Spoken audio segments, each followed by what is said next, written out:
RNA virus ہے، اس میں دقت کیا پیش آ رہی ہے؟ کہتے ہیں اس کے لیے ہم جو ویکسین تیار کریں گے، ابھی اس پہ کام ہو رہا ہے، یہ ایسی چیز ہے کہ ہر دفعہ نئے روپ میں حملہ آور ہوتا ہے، اور یہ جو اس وقت کرونا وائرس ہے یہ 60 سال پہلے اس کا پتہ چلا تھا، اور کہا جاتا ہے کہ یہ اس کرونا وائرس کی 14ویں قسم ہے جو اس وقت حملہ آور ہوئی ہے۔ تو لہٰذا اس پر دنیا میں کافی تحقیق ہو رہی ہے، اس میں امریکہ میں کافی کام ہو رہا ہے کہ اس کی ویکسین تیار کی جائے۔ وہاں کوئی 40-45 افراد نے اپنے آپ کو پیش کیا ہے کہ ہم پر تجربات کریں، تجربات ہو بھی رہے ہیں، اور چائنا نے بالخصوص چائنا کی جو ملٹری اکیڈمی ہے وہاں کی، اس نے باقاعدہ اس پہ تحقیق شروع کی ہے۔ ان کا کہنا ہے کہ ہم بھی اس کے لیے کوئی ویکسین تیار کر رہے ہیں تاکہ اس کا کوئی جلد از جلد علاج ہو سکے، لیکن یہ سارا کچھ ابھی چل رہا ہے۔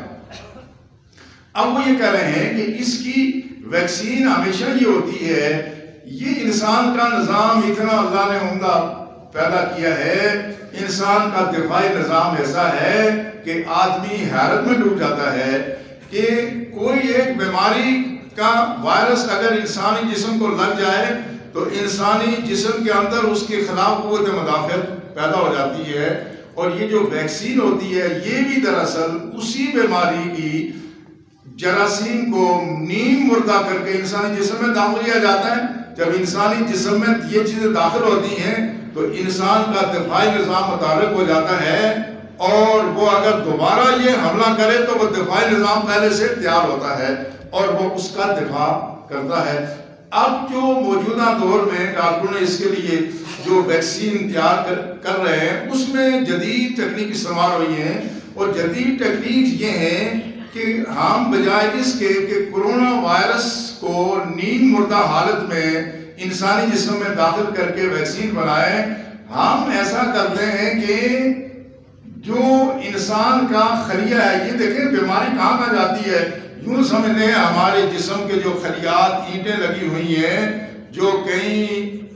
اربوں میں ہوں گی، یہ جب بیماری ہوتی ہے تو وہ چیز خلیے کے اندر چلی جاتی ہے، وہاں سے بیماری شروع ہوتی ہے۔ اب ڈاکٹر کہہ رہے ہیں کہ ہم ایسی کوشش کر رہے ہیں کہ ہم انسانی جسم کے خلیے کو پہلے بتا دیں کرونا وائرس کے بارے میں کہ یہ آ رہا ہے، اور اس کے اندر جو پروٹین ہے وہ خود بخود اپنا ایک ڈھانچہ بنا کر کے وہ اس کے خلاف کھڑی ہو جائے۔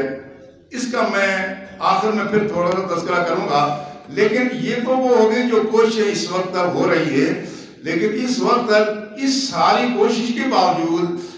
یہ جو بیکٹیریا ہے، اس جو وائرس سے جو نقصان ہو رہا ہے،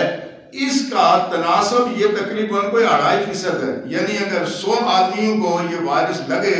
تو اس میں تقریباً کوئی 2.5% لوگ مر سکتے ہیں، باقی اس سے زندہ رہتے ہیں۔ باقی آہستہ آہستہ 14 دن کے اندر انسان کا مدافعتی نظام اس کے خلاف متحرک ہو جاتا ہے